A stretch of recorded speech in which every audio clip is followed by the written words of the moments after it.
Assalamualaikum warahmatullahi wabarakatuh.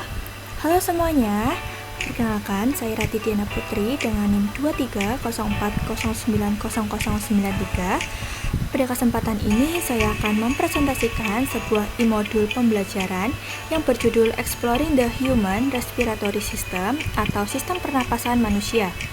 E-modul ini disusun sebagai media pembelajaran yang bertujuan membantu peserta didik memahami struktur organ-organ penyusun sistem pernapasan manusia serta fungsi masing-masing organ. Selain itu, e-modul ini juga dilengkapi dengan gambar, video pembelajaran, latihan soal, dan glosarium sehingga peserta didik dapat belajar secara lebih mandiri, menarik, dan interaktif. Kemudian, pada slide ini ditampilkan daftar isi e-modul. Materi diawali dengan petunjuk penggunaan e-modul untuk peserta didik dan guru. Selanjutnya terdapat kompetensi inti, kompetensi dasar, indikator pencapaian kompetensi, tujuan pembelajaran, serta peta materi yang menjadi acuan pembelajaran. Bagian inti e-modul membahas organ-organ penyusun sistem pernapasan manusia, mulai dari rongga hidung, faring dan laring, trakea dan bronkus, hingga paru-paru dan alveolus. Pada bagian akhir tersedia rangkuman, latihan soal, glosarium, dan daftar pustaka sebagai pendukung pembelajaran. Sebelum mempelajari materi, peserta didik perlu memahami petunjuk penggunaan e-modul. Peserta didik diharapkan menyiapkan perangkat pembelajaran yang akan digunakan seperti laptop atau telepon, serta menyiapkan buku catatan untuk mencatat informasi penting selama pembelajaran berlangsung. Peserta didik juga dianjurkan membaca kompetensi dan tujuan pembelajaran terlebih dahulu agar mengetahui capaian yang harus dicapai. Materi dipelajari secara berurutan dari awal hingga akhir. Kemudian, peserta didik mengerjakan latihan soal secara mandiri untuk mengukur tingkat pemahaman terhadap materi yang telah dipelajari. Pada bagian ini, dijelaskan petunjuk penggunaan e-modul bagi guru. Guru dapat memanfaatkan e-modul sebagai media pendukung dan proses pembelajaran sesuai dengan modul ajar yang digunakan. Guru berperan memberikan apersepsi dan motivasi di awal pembelajaran, membimbing peserta didik dalam memahami konsep yang dianggap sulit, serta memfasilitasi diskusi dan kegiatan pembelajaran. Selain itu, hasil latihan soal dan kuis dapat digunakan sebagai bahan evaluasi untuk mengetahui tingkat pemahaman peserta didik terhadap materi sistem pernapasan manusia. Kemudian, kompetensi inti pada materi ini menekankan kemampuan peserta didik dalam memahami, menerapkan, dan menganalisis pengetahuan yang berkaitan dengan sistem pernapasan manusia. Sementara itu, kompetensi dasar yang digunakan adalah menganalisis hubungan antara struktur organ dan sistem pernapasan dengan fungsinya pada manusia. Kompetensi ini penting karena peserta didik tidak hanya menghafal nama organ, tetapi juga memahami bagaimana struktur organ tersebut mendukung proses pernapasan yang terjadi setiap saat dalam kehidupan manusia. Pada bagian ini, terdapat indikator pencapaian kompetensi yang harus dicapai peserta didik adalah mampu mengidentifikasi organ-organ penyusun sistem pernapasan manusia dan menjelaskan fungsi masing-masing organ dengan tepat. Setelah mengikuti pembelajaran menggunakan e-modul ini, peserta didik diharapkan dapat mengenali organ-organ sistem pernapasan, memahami fungsi setiap organ, serta menjelaskan hubungan antara struktur organ dengan proses pembelajaran yang terjadi di dalam tubuh manusia. Pada peta materi ini menunjukkan gambaran umum materi yang akan dipelajari dalam e-modul ini. Pembelajaran dimulai dari pengenalan organ-organ penyusun sistem pernapasan manusia yang meliputi rongga hidung, faring dan laring, trakea dan bronkus, serta paru-paru dan alveolus. Setelah mengenali organ-organ tersebut, peserta didik akan mempelajari fungsi masing-masing organ dan memahami bagaimana seluruh organ bekerja sama dalam proses pernapasan manusia. Selanjutnya adalah faring. Faring atau tegak merupakan saluran yang terletak di belakang rongga hidung dan rongga mulut. Organ ini berfungsi sebagai penghubung antara rongga hidung dengan laring. Keunikan faring adalah karena organ ini menjadi bagian dari dua sistem sekaligus, yaitu sistem pernapasan dan sistem pencernaan. Oleh karena itu, faring berperan penting dalam mengatur jalannya udara dan makanan agar tidak terjadi kesalahan jalur. Faring berfungsi menyalurkan udara menuju laring serta membantu proses menelan makanan. Selain itu, faring juga menjadi persimpangan antara saluran pernapasan dan saluran pencernaan. Secara anatomi, faring terbagi menjadi 3 bagian, yaitu nasofaring, orofaring, dan laryngofaring. Ketiga bagian tersebut memiliki fungsi yang berbeda namun saling mendukung dalam proses pernapasan dan pencernaan. Laring sering disebut sebagai pangkal tenggorokan. Organ ini terletak di antara faring dan trakea. Di dalam laring terdapat pita suara yang berfungsi menghasilkan suara ketika udara dari paru-paru melewatinya. Getaran pita suara inilah yang memungkinkan manusia berbicara, bernyanyi, dan menghasilkan berbagai macam bunyi. Selain menghasilkan suara, laring juga berfungsi sebagai saluran udara menuju trakea. Pada laring terdapat epiglotis, yaitu katup yang akan menutup saluran pernapasan ketika seorang menelan makanan atau minuman. Fungsi epiglotis ini sangat penting karena mencegah makanan masuk ke saluran pernapasan yang dapat menyebabkan tersedak. Selain materi yang tersedia pada e-modul, terdapat barcode yang dapat dipindai untuk mengakses video pembelajaran mengenai faring, laring, dan epiglotis.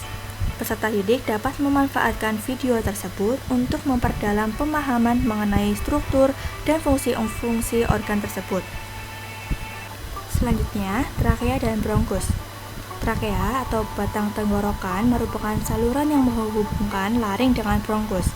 Trakea tersusun atas cincin-cincin tulang rawan berbentuk huruf C yang berfungsi menjaga agar saluran tetap terbuka sehingga udara dapat mengalir dengan lancar. Di bagian dalam trakea terdapat mukus dan silia yang membantu menyaring partikel asing yang masih terbawa udara.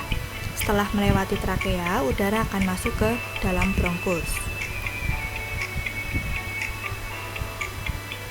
Pada slide ini juga disediakan barcode yang dapat dipindai untuk melihat video anatomi trakea.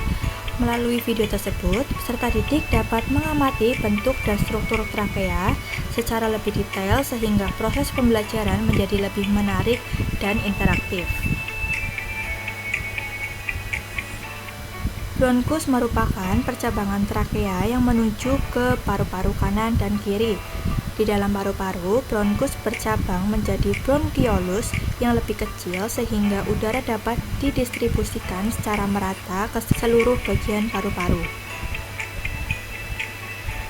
Barcode yang tersedia pada slide ini dapat dipindai menggunakan perangkat telepon atau untuk mengakses video pembelajaran tentang anatomi bronkus. Video tersebut berfungsi sebagai media pendukung agar peserta didik dapat memahami percabangan bronkus dan fungsinya dalam sistem pernapasan manusia. Selanjutnya ada paru-paru dan alveolus. Paru-paru merupakan organ utama dalam sistem pernapasan manusia. Organ ini terletak di dalam rongga dada dan dilindungi oleh tulang rusuk.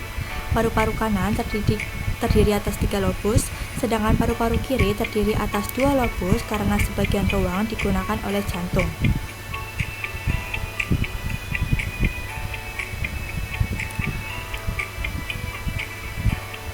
Di dalam paru-paru terdapat jutaan alveolus yang berbentuk seperti kantung udara kecil. Alveolus ini merupakan tempat utama terjadinya pertukaran gas.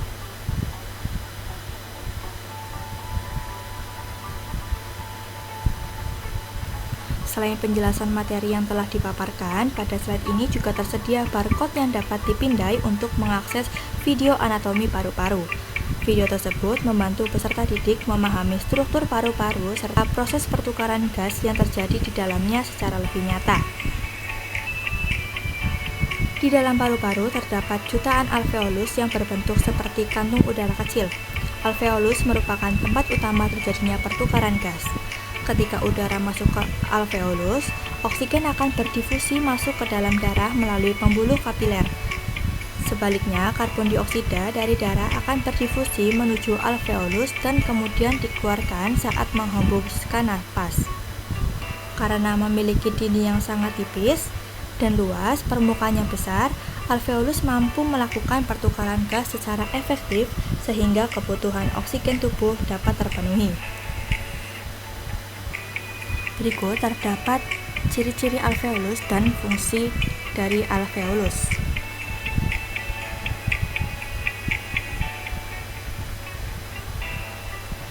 Berdasarkan materi yang telah dipelajari, dapat disimpulkan bahwa sistem pernapasan manusia terdiri atas rongga hidung, faring, laring, trakea, bronkus, paru-paru, dan alveolus. Setiap organ memiliki fungsi yang berbeda, tetapi seluruhnya bekerja sama untuk memastikan oksigen dapat masuk ke dalam tubuh dan karbon dioksida dapat dikeluarkan. Kerjasama yang baik antar organ tersebut sangat penting untuk menjaga kelangsungan hidup manusia.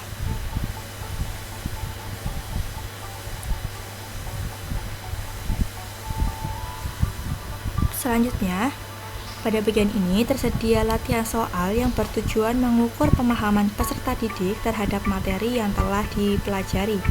Soal-soal yang disajikan mencakup identifikasi organ pernapasan, fungsi masing-masing organ, urutan jalannya udara dalam sistem pernapasan, serta mekanisme pertukaran gas yang terjadi di paru-paru.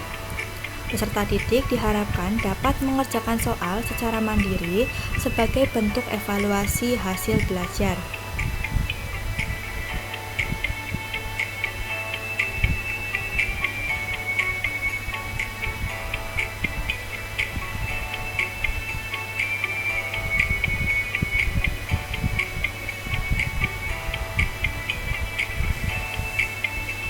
Selanjutnya, bagian glosarium ini berisi berbagai istilah penting yang digunakan dalam materi sistem pernapasan manusia seperti alveolus, bronkus, bronkiolus, epiglotis, mukus, silia, dan pleura.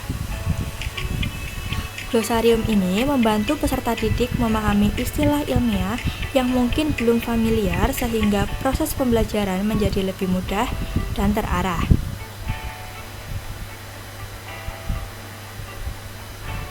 Modul ini disusun berdasarkan berbagai referensi terpercaya yang berasal dari buku biologi, anatomi, dan fisiologi manusia. Penggunaan sumber yang relevan bertujuan untuk memastikan bahwa materi yang disajikan memiliki dasar ilmiah yang kuat. Demikian presentasi e-modul Exploring the Human Respiratory System. Semoga e-modul ini dapat menjadi media pembelajaran yang bermanfaat dan membantu peserta didik memahami sistem pernapasan manusia dengan lebih baik. Terima kasih atas perhatian yang diberikan. Wassalamualaikum warahmatullahi wabarakatuh.